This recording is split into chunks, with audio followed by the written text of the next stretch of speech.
कहानी शुरू होती है 1929 की सर्दियों में, जब अमेरिका नाम का एक विशाल देश का भयानक संकट में फंस गया।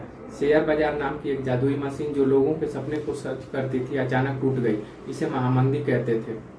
सड़कों पर लोग भूखे थे, कारखाने बंद हो गए, बैंकों के दरवाजे सूने पड़ गए। सोना जो उस समय देश की मुद्रा की जान था, लोगों के घरों में छिपने लगा।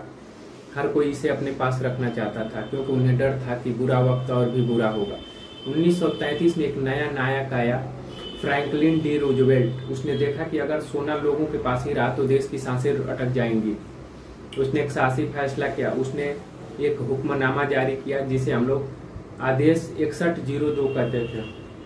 लोगों का सोना अब बैंकों में जमा होगा। अब सरकार उनको अपने पास रखेगी। इसके बदले लोगों को कागजी नोट मिलेंगे। कुछ रोए, कुछ गुस्साए, कुछ मजबूरी में सबने सोना को जमा इकट्ठा किया। जल्द ही ट्रेनों और गाड़ियों में सोना भरकर देश के कोनों कोने से इकट्ठा होने लगा। अब सवाल था, इन देश कीमती खजानों को रखा कहाँ जाए। अमेरिका के नक्शे पर नजर डाली गई। तटों के पास खतरा था, अगर दुश्मन आए तो इस सोने को लूट सकते हैं। फिर नजर पड़ी केंटकी की पहाड़ियों की झाड़ियों में, जहाँ 1918 तक एक सैन्य अड्डा था। यहाँ सैनिक रहते थे जो अमेरिका के बीचों बीच रहता था, जो सुरक्षित और मजबूत था और वाशिंगटन डीसी से भी नजदीक था। 1936 की गर्मियों में काम शुरू हुआ। कारीगर आए, इंजीनियर आए और सैनिकों ने निगरानी की। ग्रेनाइट के पत्थरों से दीवारें उठी, स्टील की छड़ें गाड़ी गईं और कंक्रीट की मोटी चादर बिछाई गई। एक तिजोरी बनाई गई जिसका वजन 22 टन था। इसे खोलने के लिए एक नई कई गुप्त कोड चाहिए थे। कोई अकेला इसे खोल नहीं सकता था। यह था फोर्ट नॉक्स का जादू। दिसंबर 1936 तक यह किला बनकर तैयार हो गया।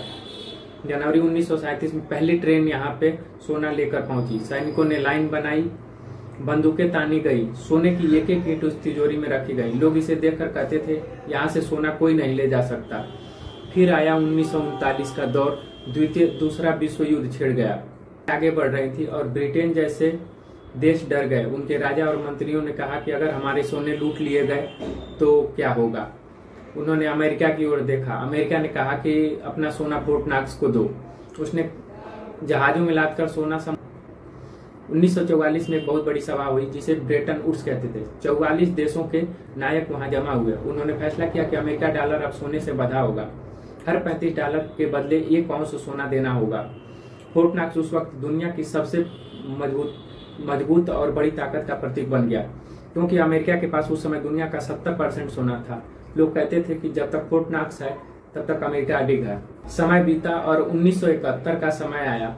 नया राष्ट्रपति नियुक्त हुआ, रिचर्ड निक्सन। देश मुश्किल में था। वियतनाम युद्ध चल रहा था, खर्चा बढ़ रहा था और विदेशों से सामान महंगा हो रहा था। यूरोप के देश अपने डॉलर लेकर फोर्ट नॉक्स पहुंचने लगे। हमें हमारा सोना चाहिए। सोने का ढेर घटने लगा। निक्सन ने एक रात टीवी पर आया और कहा कि अब डॉलर के बदले अब डॉलर से सोना नहीं जुड़ा होगा। लोग हैरान रह गए। इसे निक्सन शॉक कहा गया।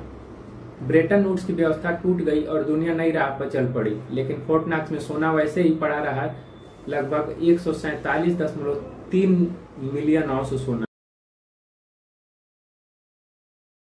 तो कुछ इस तरह थी फोर्ट नॉक्स की कहानी।